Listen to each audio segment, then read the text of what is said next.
ఇది ఒక ఆ మార్గాన్ని నడుపుతున్నామని విశ్వాసం కూడా కలగాలి కదా. ఓకే సార్, మీరు రైతు చట్టాలు చాలా మంచి చట్టాలు అన్నారు కదా, అప్పుడు ఎప్పుడో చెప్పారు. కానీ ఎందుకు కన్విన్స్ చేయలేకపోతుంది అంటే మంచి అన్నది ఎందుకు ఒప్పించలేకపోతున్నారు? మొత్తం ఇప్పుడు చూడండి, రైతు చట్టాలు అనగానే అసలు ఏమంటారు, భారత ప్రభుత్వం మీద బీజేపీ ప్రభుత్వం మీద దానికి అనుకూలంగా మాట్లాడితే బీజేపీ ఏజెంట్, చట్టాలకు సంబంధించి మాట్లాడితే బీజేపీ ఏజెంట్. మంచి ప్రశ్న అడిగారు. ఒక నిమిషం దీనిలో కొంచెం అర్థం, ఎందుకంటే రైతు వ్యవసాయం గురించి మనందరికీ ఎంతో కొంత అనుభవం ఉన్నది. మొదటి చట్టం ఏంటి వాళ్ళు చెప్పింది? ఎసెన్షియల్ కమోడిటీస్ యాక్ట్ అని ఒక చట్టం, దుర్మార్గమైన చట్టం, నిత్యావసర వస్తువుల చట్టం అన్న పేరుతో రైతుని కొంప ముంచింది. రైతు తను ఉత్పత్తి చేసిన వస్తువు నిలవుంచుకోవాలని హక్కు లేదు. రైతు ఇష్టం మార్కెట్లో అందే రేటుకు అమ్ముకోవడానికి హక్కు లేదు. ఎవరికి అమ్మాలో నిర్ణయించుకునే హక్కు లేదు. అంటే ఉత్పత్తి మీరు చేసినా కూడా మీ చేతులు ఏం లేకుండా రాజకీయ ప్రయోజనాల కోసం, వినియోగదారుల ప్రయోజనాల కోసం రైతులు బలిపెట్టారు. 2011లో ఉదాహరణకి మన ఉమ్మడి ఆంధ్రప్రదేశ్ రాష్ట్రంలో ఆనాడు ధాన్యం, బీపీటీ ధాన్యం, ఒక బస్తా 74 కేజీల ధాన్యం 750 రూపాయలు పలికింది. పక్క రాష్ట్రాల్లో అదే నాడు కర్ణాటక, మహారాష్ట్రలో 1200 రూపాయలు అదే ధాన్యం. ఏం లేదు, ఈ గ్రామంలో ఈ ఊరు నుంచి పక్క ఊరు కడితే 1200 వస్తుంది, ఈ ఊళ్ళో 750 ఈ చట్టం వల్ల. ఎందుకని? ఈ చట్టాన్ని దుర్మార్గంగా ఉపయోగించారు కాబట్టి. మీరు అక్కడ పోయి అమ్మడానికి వీల్లేదన్నారు కాబట్టి. అప్పుడు నేను వేలాది మంది రైతులతో పాదయాత్రలు చేసి ఈ చట్టాన్ని ఉల్లంఘించి అక్కడ అమ్మి దమ్ముంటే అరెస్ట్ చేయమని చెప్పంటే మొత్తం వీగిపోయి దేశంలో ఈ లోకల్ గా ఉన్నటువంటి బ్యారియర్స్ అని తొలగిపోయాయి. అట్లాగే ఆనాడు ప్రపంచ దేశాల్లో బియ్యం ధర బాగా ఉంటే మనకి ధర పడిపోతే ఎగుమతి నిషేధించారు. ఇవన్నీ ఆ చట్టం ద్వారా చేశారు. ఈ మొట్టమొదటి చట్టం, రైతు చట్టాలు ఏం చెప్పారు? మే నుంచి అలాంటి చట్టాన్ని ప్రయోగించాం అసాధారణ సందర్భంలో అయితే తప్ప. మార్కెట్లో రేటు భయంకరంగా పెరిగిపోయి ఇక వల్ల కాదనుకుంటే తప్ప ఆ చట్టాన్ని ప్రయోగించమని చెప్పి అన్నారు. రైతుకు మంచిదా కదా మీరు చెప్పండి? రైతుకు రేటు ఆపకుండా, రేటు నిరోధించకుండా మార్కెట్ నిరోధించే చట్టాన్ని మేము అమలు చేయము, రైతుకు అన్యాయం చేయమని చెప్పన్నారు. ఏ రైతుకు నష్టం? ఇప్పుడు అదే మరి అన్ని రాజకీయ పార్టీలు కూడా నల్ల చట్టాలు అని చెప్పి. ఎగ్జాక్ట్లీ. రెండో చట్టం ఏంటి? మార్కెట్ యార్డులు అనేవి పెట్టారు దేశంలో. ఈ మార్కెట్ యార్డుల ద్వారా మాత్రమే అమ్మాలి, మీరు ఇంకో చట్టం అమ్మడానికి వెళ్ళేది. ఒకవేళ బయట ఎక్కడ అమ్ముకున్న మార్కెట్ యార్డు వాళ్ళకి ఆ మార్కెట్ యార్డు ఉపయోగించుకోకపోయినా 2% మరెంతో మీరు సెస్ కట్టాలని చట్టం పెట్టారు. ఈ చట్టంలో ఏమన్నారు? మీరు ఎక్కడైనా అమ్ముకోవచ్చు, మార్కెట్ యార్డ్ లో మాత్రం అమ్మే ఆ సౌకర్యాలు ఉపయోగించుకుంటే మీరు 2% కట్టాలని, లేకపోతే కట్టక్కర్లేదని. రైతుకు లాభం నష్టమా? మూడోది ఏం చేశారు? టొమాటో గానీ మరో పంట గానీ ఏమవుతుంది? రేటు వస్తే 60 రూపాయలకి వెళ్తుంది, వినియోగదారులు గగ్గోలు పెడుతున్నారు. మర్నాడు ఏమవుతుంది? ₹10 పడిపోతుంది టొమాటో, రైతులంతా గగ్గోలు పెట్టి రోడ్డు మీద పారేస్తున్నారు, పేపర్లో ఫోటోలు వస్తున్నాయి. ప్రపంచంలో ఎక్కడ ఇట్లా ఉండదు. వచ్చే ఏడాది ఏ రేట్ ఇస్తారు నాకు ముందు తెలిసిందనుకోండి, ఏమైనా 60 రూపాయలు ఏమైనా 15 రూపాయలు మీకు గ్యారంటీకి ఇస్తాం. మీరు కానీ ఉత్పత్తి చేసి అమ్మితే 15 రూపాయలు ఇస్తాం, మనం కాంట్రాక్ట్ చేస్తున్నాం. మీరు అమ్ముతారని గ్యారంటీ లేకపోతే నేను పరిశ్రమ పెట్టలేను, దాన్ని వాడుకోలేను. కాబట్టి నాకు భరోసా కావాలి మీరు అమ్ముతారని, మీకేమో రేటు భరోసా కావాలని ఒక ఒప్పందం ఉందనుకోండి. అప్పుడు రైతుకి లాభం, పరిశ్రమ నుంచి పరిశ్రమలు వస్తాయి, వినియోగదారుడికి రేటు మరీ ఇచ్చుకురండవు. కాంట్రాక్ట్ ఫార్మింగ్ అది మ్యాండేటరీ కాదు, మీ ఇష్టం. రైతుకి ఇష్టమైనట్టయితే నాకు ఈ రేటు బాగుంటుంది, నాకు ఆ రేటు భరోసా కావాలనుకుంటే రైతు ఒప్పందంలోకి వెళ్ళచ్చు. దానికి ఏర్పాట్లు చేస్తూ చట్టం వచ్చింది. రైతుకు లాభమా నష్టమా? మరి అర్థం కాక ప్రధానంగా ఏమైందంటే, పంజాబ్ లాంటి ప్రాంతాల్లో మండీ యాక్ట్ అనే పూర్వం నుంచి చౌదరీరావు కాలం నుంచి, మన ప్రతాప్ సింగ్ రావు కాలం నుంచి ఉంది. బలమైనటువంటి మార్కెట్ యార్డులు ఉన్నాయి, బాగా సమర్థంగా చేశారు. అక్కడ బాగా రాజకీయంగా పెరుగుబడి నాయకులు, వాళ్ళ గుత్తాధిపత్యం పోతుందన్న కారణంగా, అదొక్కటే కారణం. వాళ్ళకి ఆ బలం ఉండబట్టి స్థానికంగా వాళ్ళు ప్రేరేపించారు. విషయం అర్థం చేసుకోకుండా గందరగోళం చేశారు. విదేశాల్లో ఉన్నవాళ్ళు, ఈ దేశంలో చాలా మంది మంచి ఉద్దేశంతో ఉన్నవాళ్ళు. ఒకరోజు నేను కేబీఆర్ పక్కన నడుస్తుంటే ఒక ఆమె మహిళ, పెద్ద ఆమె, చాలా మంచి మనసుతోనే ఆమె దగ్గరకు వచ్చి, ప్రకాష్ గారు మీరు రైతు చట్టాలను సమర్థిస్తున్నారు, అది అన్యాయం, రైతులకు అన్యాయం అయిపోతుంది. పాపం వాడికి ఏమీ తెలియదు, కానీ మనసులో ఆవేశపడిపోయింది. నేను నవ్వేస్తాను, అడిగి నేను చెప్పానమ్మా మీకు మీకు తెలుసు అనిపించింది, నాకేం తెలియదు కానీ అన్యాయం అని చెప్పాను. అంటే ఏమీ తెలియకపోయినా అన్యాయం. మనకేమవుతుందంటే నిజం బయటకు వచ్చి చెప్పులు తిడుతున్న లోపల అబద్ధం ఊరంతా చుట్టొస్తుంది. ఈ సోషల్ మీడియా యుగంలో నిజానికి అబద్ధానికి తేడా చెప్పింగిపోయింది. ఆవేశం, ఆగ్రహం, కోపం. కానీ మోడీ 11-12 సంవత్సరాల టర్మ్ లో ఒక్క దాని మీద మళ్ళీ వెనక్కి తీసుకుంది అది రైతు చట్టం. మరి ఎన్నికల్లో దెబ్బతిన్న రైతులందరికీ వ్యతిరేకమైన భావం పెరిగితే రాజకీయంగా నష్టం కదా. ఏ ప్రభుత్వం అయినా కూడా తనకమైన ధర్మాన్ని పాటించలేదు కదా. కొందరు ఇప్పటికి కూడా ఆయన విమర్శిస్తున్నారు. విమర్శ సైనికమైనది. ప్రభుత్వం ధైర్యం చేయలేదు, మంచిది కూడా ప్రజలకు చెప్పే బదులు వెనక్కి వెళ్ళిపోయారని చెప్పినది విమర్శ ఉంది. కానీ ఆయన పాయింట్ ఆఫ్ వ్యూ అడిగితే ఆ ప్రభుత్వం అడిగితే మమ్మల్ని చేయమంటారండి, ప్రజలు అడగాలి కదా మా కోట. కానీ ఎవరు అంటే అది అందరూ మర్చిపోయిన తర్వాత దాన్ని వెనక్కి తీసుకున్నారు. ఆ ఇష్యూ ధర్నా జరిగింది, సరే ధర్నాలు జరిగాయి, ఆ ఇష్యూ జరిగినప్పుడు తీసుకోలేదు. ఇప్పుడు ధర్మేంద్ర ప్రధాన్ విషయంలో కూడా ఓ నెల క్రితం రాజీనామా ఆయనతో తీసుకుంటే ఇక్కడ దాకా వచ్చేది కాదు అని అంటున్నారు. ఇవన్నీ పొలిటికల్ జడ్జిమెంట్. ఇప్పుడు ఇవాళ చేయాలని మనం చెప్పలేము. రాజకీయంలో ఉన్న వాళ్ళు ఎక్కడ నిర్ణయం తీసుకోవాలి, ఎక్కడ పట్టు ఎక్కడ వెళ్ళాలి, వాళ్ళు నిర్ణయం తీసుకోవాలి. మనం ఈ చట్టపరంగా చేసే పని కాదు, రాజ్యాంగపరంగా చేసే పని కాదు. ప్రధానమంత్రి పూర్తిగా ఆయన చేతుల్లో ఉన్నది. ఆయన లేదు ప్రతిష్ట మట్టు కలిసిపోతుంది, ప్రతిదానికి లొంగిపోకూడదు అనుకోవచ్చు. లేకపోతే కొంచెం ఈ వేడి చల్లారాక చేద్దాం కానీ బలవంతంగా చేసినట్టు కనిపించకూడదు అనుకోవచ్చు. లేదంటే అసలు న్యాయం కాదు, ఇది సహచర్యం మంచి సత్తును కోల్పోవటం అంటే నేను చేయను అనుకోవచ్చు. మరి ఏమన్నది చూద్దాం, దాని పర్యవసానాలు అంటే మనం ఇక్కడ నిర్ణయం చేయలేం. సార్ ఇప్పుడు కాక్రోచ్ జనతా పార్టీ ఇప్పుడు ఏదైతే ఆందోళన చేస్తుందో దీన్ని నేపాల్ తరహా లేకపోతే శ్రీలంక తరహా ఇటువంటి విప్లవాలతో పోలవచ్చా? అక్కడేమో దేశవ్యాప్తంగా వచ్చింది, సరే ఇక్కడ జంతర్ మంతర్ కొన్ని ఏమో పోలికలు ఉన్నాయి. ఉదాహరణకి సోషల్ మీడియా, జెన్జీ యువత ఆగ్రహం, ఆవేశం, కట్టలు తెచ్చుకోవడం. కానీ నేపాల్ పరిస్థితి వేరు, శ్రీలంక వేరు, బంగ్లాదేశ్ వేరు, మనం వేరు. మొదటిది ఇక్కడ బలమైన దృఢమైన ప్రజలు విశ్వసించదగ్గ క్రెడిబిలిటీ, లెజిటిమసీ ఉన్న ప్రజాస్వామ్యం ఉన్నది. రాష్ట్రాలు కావచ్చు, దేశం కావచ్చు. మీకు పార్టీ ప్రభుత్వం ఇష్టం ఉండొచ్చు, ఇష్టం లేదు. రేవంత్ రెడ్డి గారు ఉన్నారు ముఖ్యమంత్రి గారు, కాంగ్రెస్ ప్రభుత్వం ఉన్నది. మీ కాంగ్రెస్ ఓటేసి ఉండొచ్చు, చేయకపోవచ్చు, ఇష్టం ఉండొచ్చు రాకపోతే. కానీ కాంగ్రెస్ పార్టీ అధికారంలో ప్రజల మద్దతుతో ఉంది, దాన్ని గౌరవించాలన్న విషయంలో ప్రజల ఏకాభిప్రాయం. అట్లాగే ఆంధ్రప్రదేశ్ తెలుగుదేశం పార్టీ కావచ్చు, తమిళనాడులో కొత్తగా వచ్చిన విజయ పార్టీ కావచ్చు, జాతీయ స్థాయిలో ఎన్డీఏ కావచ్చు. అక్కడేమిటి ఆ దేశాల్లో ప్రజాస్వామ్యం వివిధ కారణాల వల్ల కుప్పకూలిపోయింది. దాని విశ్వసనీయత, దాని క్రెడిబిలిటీ, దాని లెజిటిమసీ పోయినాయి. మనం ఆ పరిస్థితులు ఇవి సహజంగా ప్రజాస్వామ్యంలో వచ్చే ఆటుకోట్లు. రెండోది, ఆ దేశాలు చిన్న దేశాలు, హోమోజినస్ కంట్రీస్, అంత విశాలమైన దేశం, ఇన్ని కులాలు, వర్గాలు, భాషలు, ప్రాంతాలు. ఇక్కడ ఉన్న సమస్య అక్కడ ఉండదు, అక్కడ ఉన్న సమస్య ఇక్కడ ఉండదు. కాబట్టి అడపదడప సమస్య వస్తుంటాయి. కానీ దేశంలో వ్యవస్థని కుప్పకూల్చే పరిస్థితి ఉండదు, ఉండకూడదు. ఉండాలని మనం కోరుకుంటే మనం మూర్ఖులు. వ్యవస్థను ఎలా బాగు చేసుకోవాలి, మంచి ఫలితాలు పాలన నుంచి ఎట్లా రావాలి, పన్నెండు పట్ల సద్వినియోగాలు ఆలోచించాలి. కానీ మనమేదో తాత్కాలికంగా డ్రామా కోసం అని చెప్పని భారతదేశంలో వ్యవస్థ కుప్పకూలిపై అరాచకత్వం రావాలి, రాజ్యాంగానికి అతీతంగా ప్రభుత్వాలను గొప్ప కూల్చాలి, కుర్రవాళ్ళు వచ్చి ప్రధాన న్యాయమూర్తి ఎవరో నిర్ణయం చేయాలి, బంగ్లాదేశ్ లో నిర్ణయం చేసినట్టుగా కుర్రవాళ్ళు వచ్చి ప్రధానమంత్రి ఎవరు నిర్ణయం చేయాలని చెప్పంటే అప్పుడు దేశం ఉండదు ఇంకా. కాబట్టి వాళ్ళంతా మనకంటే 50 పార్లమెంటరీ డెమోక్రసీకి రెస్పెక్ట్ లేకుండా స్టేట్ ఫైట్ కాదు, స్ట్రీట్ ఫైట్ కి ఇంపార్టెన్స్, దాని ప్రతిపక్షంలో ఉన్న వాళ్ళు కూడా రెచ్చగొడుతున్నారు. బంగ్లాదేశ్ తరహా వస్తుంది, నేపాల్ తరహా వస్తుంది.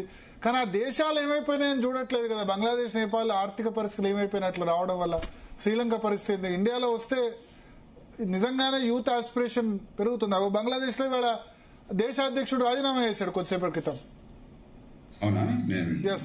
దేశ అధ్యక్షుడు, నాటి ప్రధాని షేక్ హసీనాతో టచ్ లో ఉన్నాడని రాజీనామా చేయించారు అంటున్నారు. మరి దీనిలో 2 విషయాలు గమనించాలి. డాక్టర్ బాబాసాహెబ్ అంబేద్కర్ 1949 నవంబర్ 26వ తారీఖు అంటే రాజ్యాంగాన్ని ఆమోదించిన రోజు, అమలైన 2 నెలల తర్వాత ఆమోదించింది నవంబర్ 26, 1949లో. ఆనాడు ఒక ప్రామాణికమైన ప్రసంగం చేశారు రాజ్యాంగ సభను ఉద్దేశించి, దేశాన్ని ఉద్దేశించి. ఏమన్నారంటే, వలస పాలన కాలంలో మనకి స్వేచ్ఛ లేదు, హక్కులు లేదు, మన బానిసలు. మనకి స్వపరిపాలన లేదు. వాడు పరాయవాడు వచ్చి, తల్లతోలు వాడు వచ్చి మన ప్రమేయం లేకుండా మనం ఆక్రమించుకుని మనం పాలించాడు. కాబట్టి అప్పుడు నిరసించాలంటే స్వతంత్రం కావాలి, రకరకాల పద్ధతులు పాటించాం. క్విట్ ఇండియా ఉద్యమంలో భయంకరమైన హింస జరిగింది, 10,000 మంది చచ్చిపోయారు ఆ ఉద్యమంలో. రైలు పట్టాలు పీకేసాం, రైల్వే స్టేషన్ తగలెట్టాం, మన ఆస్తులను మర్చిపోయి ఏదో బ్రిటిష్ వాడు ఆస్తులు అనుకుని.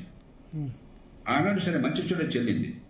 కానీ ఒక్కసారి మనకి రాజ్యాంగబద్ధమైన స్వేచ్ఛలు వచ్చిన తర్వాత ఒకసారి మనకు ఓటు ద్వారా ఎన్నికైన ప్రభుత్వాన్ని ఏర్పాటు చేసిన వాళ్ళ ద్వారా పరిపాలించిన స్వపరిపాలన వచ్చిన తర్వాత నిరసనకు హక్కుందక నిరసన పద్ధతులు ప్రజాస్వామ్యబద్ధంగా శాంతియుతంగా ఆటంకం లేకుండా రాజ్యాంగం పరిధిలో ఉండాలని స్పష్టంగా చెప్పారు.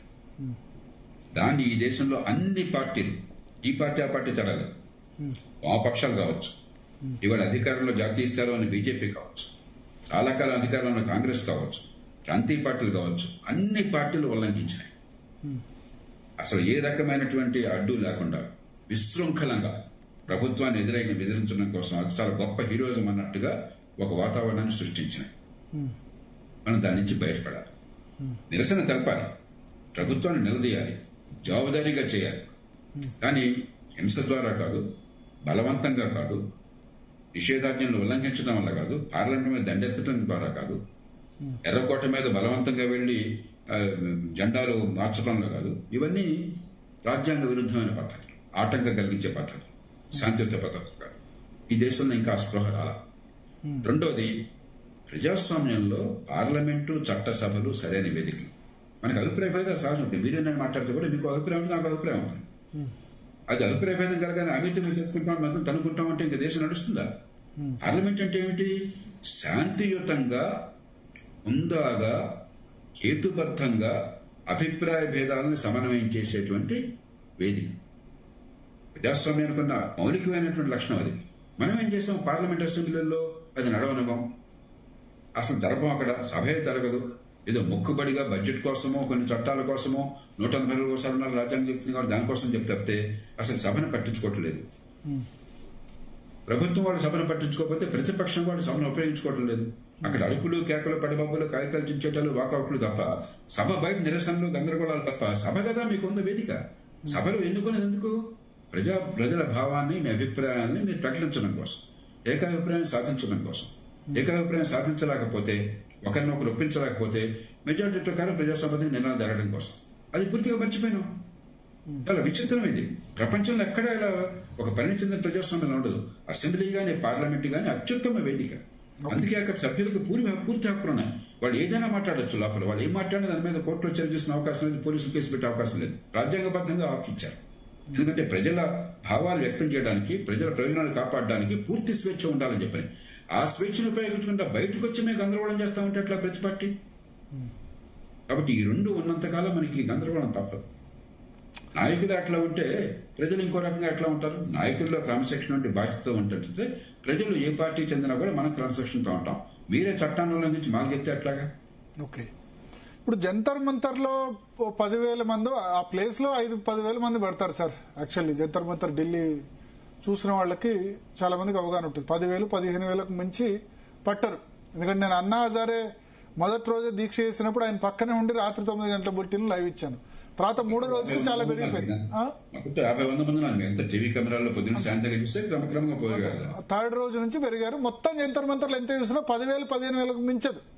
ఒక 10,000 మంది 15,000 మంది వచ్చి ధర్నా చేసి అప్పుడైనా ఇప్పుడైనా మాకు ఇది కావాలని డిమాండ్ చేసి, ఎందుకంటే దేశ రాజధానిలో చేస్తేనే అది, మిగతా ఇప్పుడు హైదరాబాద్లో చేసినా, ముంబైలో చేసినా పెద్ద ఉండదు. కాబట్టి దేశ రాజధాని పార్లమెంట్ దగ్గర తీసి ఏ డిమాండ్ అయినా అనుకోవచ్చు అన్నది కరెక్టా?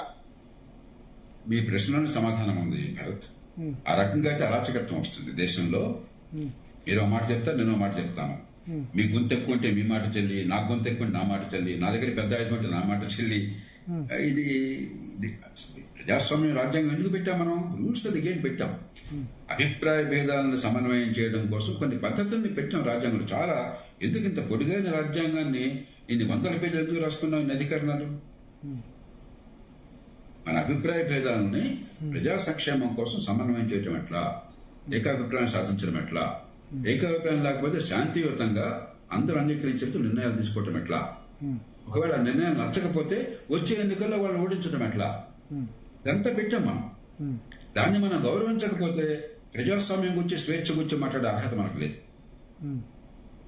ఓకే ఓకే సో ఒకటి ఇక్కడ సార్, ఇప్పుడు సిజేపీ కాక్రోచ్ జనతా పార్టీ సంబంధించి చూసాం. జంజీ మొత్తం మంది సపోర్ట్ ఉన్నట్ట కాక్రోచ్ జనతా పార్టీకి.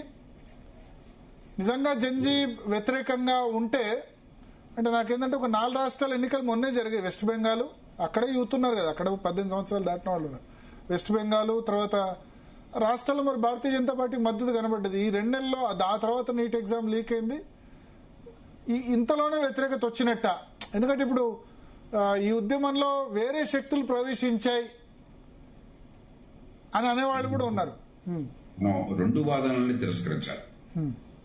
కొంతమందిని సమీకరించాను, నా మాట మీడియా వింటుంది కాబట్టి నేను చెప్పిందే వేదం అన్న మాటని తిరస్కరించాలి.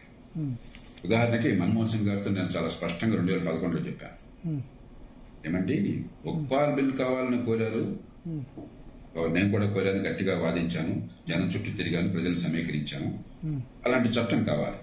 కానీ ఎలాంటి చట్టం కావాలన్నది ఒకే ఒక్క బృందం, ఒక్క కామా ఒక్క పదంలో తేడా లేకుండా 5 అన్నా హజారే, శాంతి భూషణ్, ప్రశాంత్ భూషణ్, అరవింద్ కేజ్రీవాల్, కిరణ్ బేడి, 5 ఒక్క కామా గానీ ఒక్క పదం గానీ తేడా లేదు.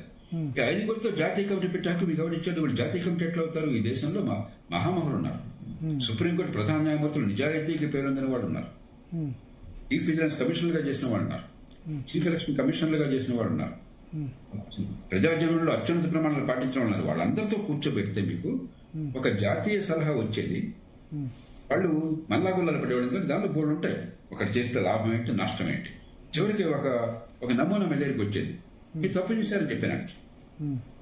కాబట్టి ఒక 10 మందికి వచ్చిన బాగా డెసిబిల్ లెవెల్ ఉంది కాబట్టి, గొంతు ఉంది కాబట్టి, లేకపోతే నా దగ్గర డబ్బు ఉంది కాబట్టి, లేకపోతే 10 మందిని సమీకరించాను కాబట్టి, లేకపోతే మరి రోడ్లు ఆపాను కాబట్టి నేను చెప్పిన మాట నెగ్గాలని చెప్పంటే అది ప్రజాస్వామ్యం కాదు.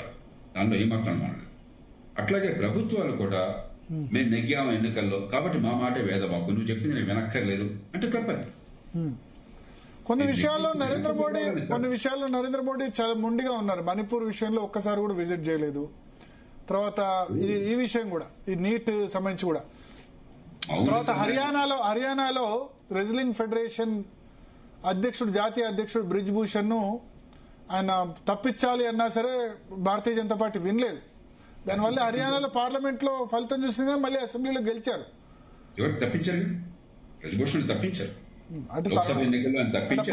వాళ్ళ పార్టీ నుంచి సస్పెండ్ అవన్నీ అప్పుడు ఆ డిమాండ్ వినలేదు. ఏంటంటే మౌలికమైన సిద్ధాంతము లేకపోతే దేశ దీర్ఘకాలిక ప్రయోజనం విషయంలో కఠినంగా ఉండాలి. కానీ అది కూడా తేలిక కాదు. ఇప్పుడు వ్యవసాయ చట్టాలు దేశ దీర్ఘకాలిక ప్రయోజనాలకు అవసరం, కానీ వెనక్కి పడాల్సి వచ్చింది. ప్రజాస్వామ్యంలో పట్టుబడులు ఉండాలి. కానీ వీరున్నంత వరకు సమర్థులైన నాయకుడు జాతి దీర్ఘకాలిక ప్రయోజనాలనే పణంగా పెట్టబడుతుంది. ఎందుకంటే స్వల్పకాలంగా ప్రజలకు కలిగే సంతృప్తి, దీర్ఘకాలంగా సమాజానికి కలిగే ప్రయోజనం, ఈ రెంటికి మధ్య చాలా సందర్భాల్లో వైరుధ్యం ఉంటుంది. ఉన్న డబ్బులన్నీ మీకు పంపిణీ చేస్తానంటే మీరు చాలా పాపులర్ అయిపోతారు, కానీ రేపు మన పిల్లలంతగా అడుగు తినిపోతారు. భవిష్యత్తులో వాళ్ళందరికీ అప్పుల భారం పెరుగుతుంది, వాళ్ళు కట్టాల్సి వస్తుంది, వాళ్ళ బతుకు నాశనం అవుతుంది. కాబట్టి సమన్వయం పాటించాలి. ఇప్పుడు జాతీయ స్థాయిలో మీరు చూడండి, లేకపోతే కొన్ని రాష్ట్రాల్లో చూడండి, చాలా సమర్థంగా ఆర్థిక కన్సెషన్ పాటిస్తున్నారు. అటు సంక్షేమాన్ని ఇస్తున్నారు, ప్రజలను ఆకట్టుకుంటున్నారు. కానీ అది సంక్షేమ పరిపాలన కాకుండా బటన్ నొక్కితే సంక్షేమం పంపించడం మాకేం పని లేకుండా జాతీయ రహదారులు కావచ్చు, మూల పెట్టుబడులు కావచ్చు, ఆర్థిక అభివృద్ధికి ఓతం కావచ్చు పనిచేస్తున్నాం. అక్కడ కఠినంగా ఉంటారు. ఆ రెంటిని బ్యాలెన్స్ చేస్తూనే కఠినంగా నిలబడాలి, లేకపోతే దేశం సర్వనాశనం అవుతుంది. కొన్ని విషయాల్లో, రాజకీయ విషయాల్లో పట్టుబడి ఉండాలి, ప్రతిష్టకు పోకుండా అది నడవాలి, దేశం నడవాలి కదా. ఇప్పుడు ఇవాళ దేశంలో మౌలికమైన సమస్యలు ఉన్నాయి. ట్రంప్ వచ్చి వాళ్ళ ఫార్మా మీద 200% దాకా పెడుతున్నా అంటున్నాడు. ఇరాన్ యుద్ధంలో వెనక ముందు ఎంతకాలం గందరగోళం ఉంటుందో, ఎప్పుడు ఎనర్జీ ఆగిపోతుందో, ఈ రేట్లు పెరిగిపోతే దేశం అల్లకల్లోలం అవుతుంది.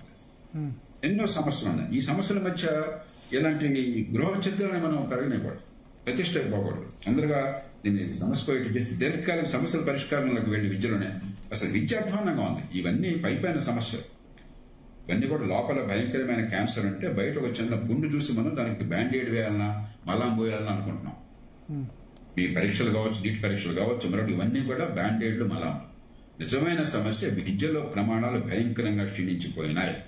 10వ తరగతి పూర్తయితే 95% పాస్ అయినా కూడా 15% మందికే పనికొచ్చే చదువు అందుతోంది.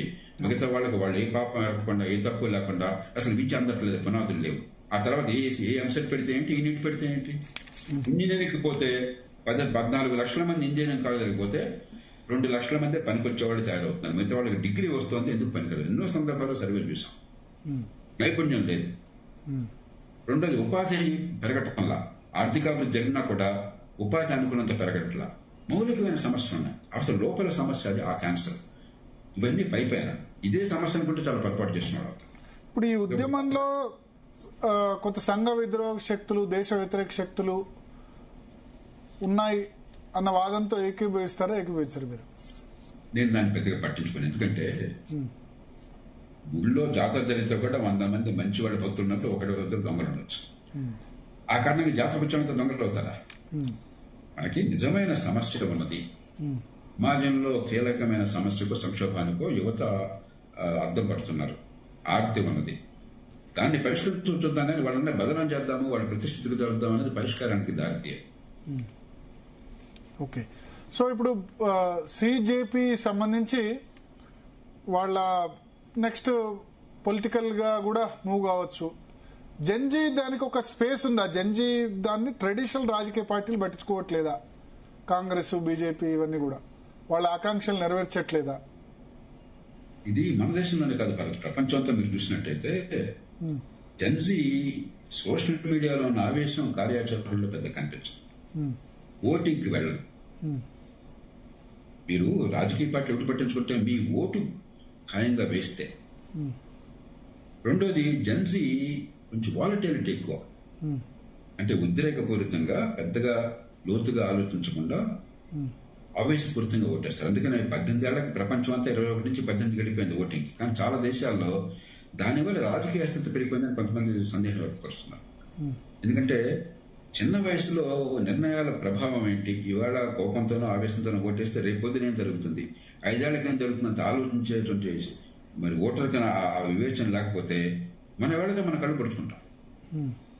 ఈ 2 కారణాలుగా జెన్జీకి ప్రజల్ని సమీకరించే ప్రభావం ముఖ్యంగా సోషల్ మీడియా యుగంలో ఉంది, కానీ రాజకీయంగా జెన్జీ ప్రభావం అంత కనిపించట్లా. ఓకే ఓకే ఓకే సో ఇప్పుడు ఈ కొద్దిసేపటి క్రితం ఒక ఇంపార్టెంట్ న్యూస్ సార్. 96 మందిని టర్మినేట్ చేసింది ఎన్టీఏ. నేషనల్ టెస్టింగ్ ఏజెన్సీలో పనిచేస్తున్న వాళ్ళని అంటే ఇక సర్వీస్ నుంచి డిస్మిస్ చేశారని అనుకోవచ్చు. ప్రభుత్వం ఫాస్ట్ ట్రాక్ కోర్ట్ అని చెప్పింది. ఆ తర్వాత ఎడ్యుకేషన్ సెక్రటరీని మార్చారు, ఆ ఉద్యోగుల్ని తీసేశారు దానిలో పనిచేస్తున్న వాళ్ళని. ఇప్పుడు చేయవలసింది వెరీ గుడ్. ఇప్పుడు వాళ్ళు కనుక నిజంగా తప్పు చేసినట్టయితే, నిర్లక్ష్యానికి పాల్పడ్డో లేకపోతే దీనిలో మిలాఖత్ అయ్యి కుట్ర పన్నో లేకపోతే అవినీతికి పాల్పడినట్టయితే ఉద్యోగాలు పీకెట్టడం సరే. ఎందుకంటే రాజ్యాంగంలో ఓ పక్కన ఉద్యోగులకు భద్రత ఉన్నా కూడా అసాధారణ పరిస్థితుల్లో ప్రజా ప్రయోజనం కోసం వాళ్ళని ఇంటికి పంపించే అధికారం ప్రభుత్వానికి ఉన్నది. 311, 332 అధికారం ప్రకారం సుప్రీంకోర్టు కూడా అంగీకరించింది. దాన్ని నేను నా ఫిర్యాదు ఏంటంటే దాన్ని కావాల్సినంత ప్రయోగించట్లా ప్రభుత్వాలు. నిర్దాక్షిణ్యంగా అవినీతి పరుల అసమర్థుల్ని నిర్దాక్షిణ్యంగా ఇంటికి పంపించే అధికారం ఉంది, సుప్రీంకోర్టు ఒప్పుకుంటున్నది. అయినా కూడా మనందరికి ఉద్యోగులు అంటే ప్రేమ, ఉద్యోగుల హక్కుల మీద ప్రేమ. అరే వాడు జీతం తీసుకుంటున్నాడు, మార్కెట్ కంటే 5 రెట్లు జీతం తీసుకున్నాడు, అధికారం తలా ఇస్తున్నాడు, వాడి వల్ల ఆ సమస్యలు వస్తున్నాయి. అక్కడ ప్రేమ ఉండక్కర్లా, మంచివాడిని ప్రేమిద్దాం, గౌరవిద్దాం, దుర్మార్గాన్ని ఇంటికి పంపిద్దాం. కాబట్టి అది చేస్తే చాలా మంచిది. ఇది ఒక్క చోటే కాదు, అన్ని రంగాల్లో, రాష్ట్రాల్లో కానీ జాతీయ స్థాయిలో కానీ ఒకసారి ఉద్యోగం వచ్చాక తప్పు చేస్తే ఇంటికి వెళ్తానన్న భయాన్ని కలిగించడం చాలా అవసరం దేశానికి. ఓకే ఓకే అంటే అకౌంటబిలిటీ ఉండాలి. సర్వే ఒక్కసారి సర్వీస్ లో జాయిన్ అయితే 60 ఏళ్ల వరకు ఎంత పెద్ద తప్పు చేసినా ఏమి కాదన్న ధోరణి పోవాలి. ఈ దేశంలో నిజమైన అకౌంటబిలిటీ లేనిది పరిపాలనా యంత్రాంగానికి, రాజకీయ నాయకులకు కాదు. ఎంత బడా రాజకీయ నాయకుడైనా కూడా పార్లమెంట్ లో తిడుతున్నారు, వ్యతిరేకిస్తున్నారు, పత్రికల్లో తిడుతున్నారు, మళ్ళాంటి వాళ్ళు విమర్శిస్తున్నాం, ఎలక్షన్ లో భయపడిపోతున్నారు. మన ముందుకు రావాలంటే ఉద్యోగం ఏం భయం ఉందండి? కాబట్టి నిజమైన జవాబుదారితనం లేకుండా ఉన్నది ఈ దేశంలో పరిపాలనా యంత్రాంగానికి. కాబట్టి పరిపాలనా యంత్రాంగానికి ప్రజలకి బాధ్యుల్ని చేయడం, జవాబుదారితనం తీసుకోవడం, సామర్థ్యాన్ని పెంచడం ఈ దేశానికి అత్యవసరం. Okay okay okay so Congress పార్టీకి రావాల్సిన మైలేజ్ అంటే ప్రతిపక్షంగా సిజేపీ వైపు ఎందుకు యూత్ గ్యాదర్ అవుతున్నారు అనుకుంటారు? మొన్న చూస్తే మనకు రాహుల్ గాంధీ ప్రధానమంత్రి ఇంటి దగ్గర ధర్నా చేశారు. బహుశా దేశంలో తొలిసారి ఏమంటారు, ప్రధానమంత్రి ఇంటి ముందు ప్రతిపక్ష నేత ధర్నా, దేశంలో ఫస్ట్ టైం. ఇటువంటి పరిణామాలు కరెక్టేనా? ఎందుకంటే మనం సరే రాష్ట్రాల్లో అంటే చేస్తున్నారు, ముఖ్యమంత్రి ఇంటి దగ్గర ప్రతిపక్ష నేతలు వాళ్ళు గెరావ్ చేయడం. రెండో ప్రశ్న, ప్రతిపక్ష నాయకుడు రాష్ట్రంలో కానీ జాతీయ స్థాయిలో కానీ కణంలో ప్రధానమంత్రి స్థానానికి వెళ్లే మనిషి. కాబట్టి ఆ హుందాతనాన్ని, ఆ నాయకత్వ లక్షణాలని, అన్నింటినీ సమన్వయించిన పద్ధతిని, రాజ్యాంగ విలువల్ని పాటించకపోతే ప్రధానమంత్రి కావచ్చు, ప్రతిపక్ష నాయకుడు కావచ్చు, దేశం నష్టపోతుంది. అది పద్ధతి కాదు. పార్లమెంటు మీకు బలమైన అవకాశాన్ని ఇచ్చింది. నేను రాష్ట్ర శాసనసభలో నేను ఏకసభ్య పార్టీ నాది, ఒకే ఒక సభ్యుడు.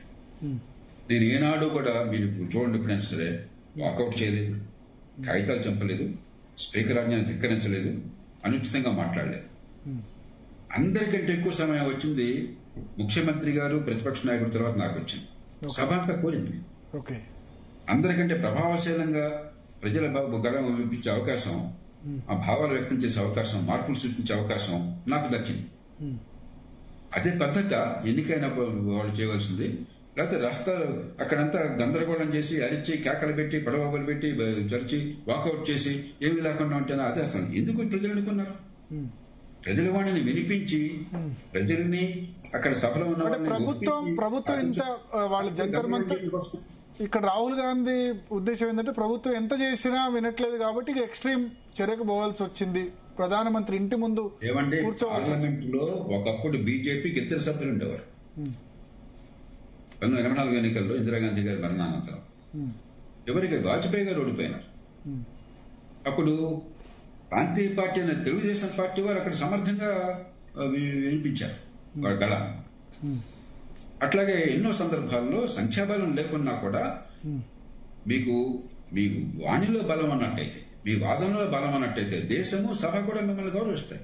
ఓకే, అంతేగాని సభ అన్నది గొప్ప వేదిక. అంత వేదిక ఇంకెక్కడ ఉంటుందండి?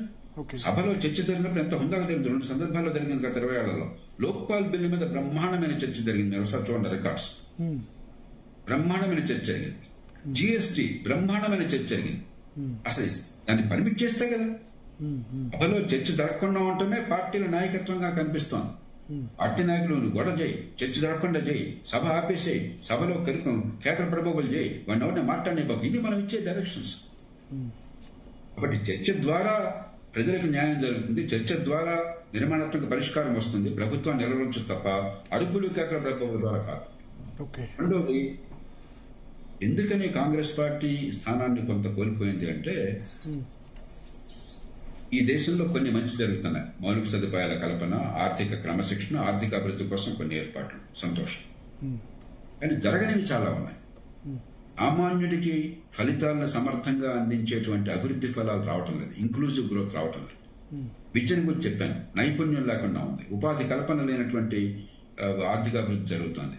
దానికి ప్రత్యామ్నాయ ఆర్థిక విధానాలను సూచించి ప్రజల్ని మరి సమీకరించి పార్లమెంట్లో, అసెంబ్లీలో చెప్పాలి నాయకులు. అది మన బాధ్యత. వాళ్ళు చేసిన మంచిని మీరు ఒప్పుకోలేకపోతే, మెచ్చుకోలేకపోతే మాట్లాడుకుంటూ ఉన్నాం. ఎక్కడ కొరతలు ఉన్నాయో దానికి పరిష్కారాన్ని చూపెట్టి ప్రజల మెప్పుని పొందుదాం, ప్రజల ఓటు పొందుదాం. అది ప్రతిపక్షం పాత్ర. మనకేమైంది?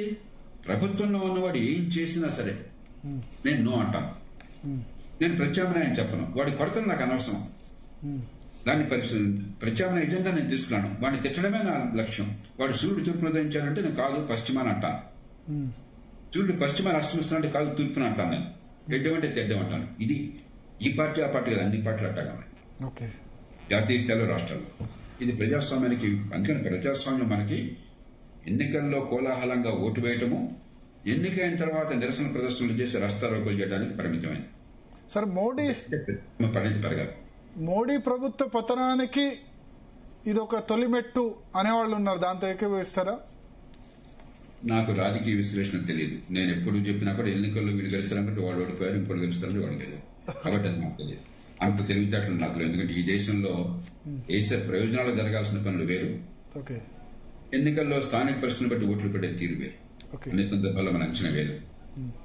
2004 ఎన్నికల్లో పొరపాటును కూడా వాజ్పేయి ప్రభుత్వం పోతుందని నేను అనుకోవాలి. దేశంలో చాలా మంది అనుకోవాలి. కాబట్టి నాకు అనవసరం కూడా ఎవరు గెలిచారో. నేను ఎప్పుడు నమ్మేది, బహిరంగ చెప్పేది, పోటీలో ఎవరున్నారు, ఎవరు నెగ్గారో నాకు అనవసరం. ఎన్నికైన తర్వాత నాకేం జరిగిందో నాకు అవసరం. ఎన్నిక అందుకోసం, ఎన్నిక మన కోసం. ఓటు వేసేవాళ్ళు, పన్ను కట్టేవాళ్ళ కోసం కానీ, పోటీ చేసేవాళ్ళ కోసం కాదు, నాయకుల కోసం కాదు. ఎన్నిక ప్రజల కోసం. మనం మర్చిపోయినాం. ఇదేదో క్రికెట్ మ్యాచ్ లాగా, 2020 లాగా, టెన్నిస్ మ్యాచ్ లాగా అనుకుంటున్నాం. మనం మౌన ప్రేక్షకులు అయినా. నేను మౌన ప్రేక్షకులుగా ఉన్నాను. మనం హీరోలం, పౌరులంగా, ఓటర్లంగా. వాళ్ళు మనకు సేవ చేయడం కోసం వస్తా ఉంటాం. ఎవరు నెగ్గినా నాకేం జరుగుతుందో నేను చూసుకోవాలి. థ్యాంక్ యూ జయప్రకాష్ నారాయణ గారు జీవితాల కోసం Thank you. మీ అమూల్యమైన సమయం కేటాయించారు. చివరిలో ఆన్సర్ చాలా బాగా నచ్చింది సార్. ఎందుకంటే ఎవరు గెలిచినా మనకేం జరుగుతుందో చూసుకోవాలి, ఎవరు గెలుస్తారు అన్నది నాకు ముఖ్యం కాదు. నా అంచనాలు చాలాసార్లు తప్ప నేను కూడా మీరు ఫ్రాంక్ గా ఒప్పుకున్నందుకు. So thank you very much. జంజీ ఏదైతే ఉద్యమం చేస్తుందో, అయితే కాక్రోచ్ జనతా పార్టీ చేస్తుందో దాని గురించి జయప్రకాష్ నారాయణ గారు చాలా విస్తృతంగా తన ఆలోచనలు పంచుకున్నారు. సో స్పందన, జయప్రకాష్ నారాయణ గారు చెప్తున్నట్టు ఒకటి, అక్కడ మంత్రి రాజీనామాయే అన్ని సమస్యలకు పరిష్కారం అంటే కాదు. మంత్రి డైరెక్ట్ గా కరప్షన్ లేకపోతే ఇన్వాల్వ్మెంట్ ఉంటే చేయాల్సిందే. బట్ ప్రభుత్వం కూడా ఈ రాజీనామా దాని విషయంలో మరీ మొండి పట్టుదల ఇక్కడ దాకా తీసుకురావడం కూడా కరెక్ట్ కాదని చెప్తున్నారు. సో చూద్దాం ఏం జరుగుతుందో. ఇప్పుడైతే నేషనల్ టెస్టింగ్ ఏజెన్సీ 76 మంది ఉద్యోగులను ఏకంగా టర్మినేట్ చేసింది. ఇంకా కూడా చాలా ఈ 2-3 రోజుల్లో చాలా డెవలప్మెంట్స్ ఉంటాయి అంటున్నారు. ఏం జరుగుతుంది అన్నది చూద్దాం. Thank you Bharat. ఇది వాళ్ళ అన్ని మరిన్ని అప్డేట్స్ రేపు ఈ నెల మళ్ళీ కలుద్దాం. Keep watching Zee Telugu news.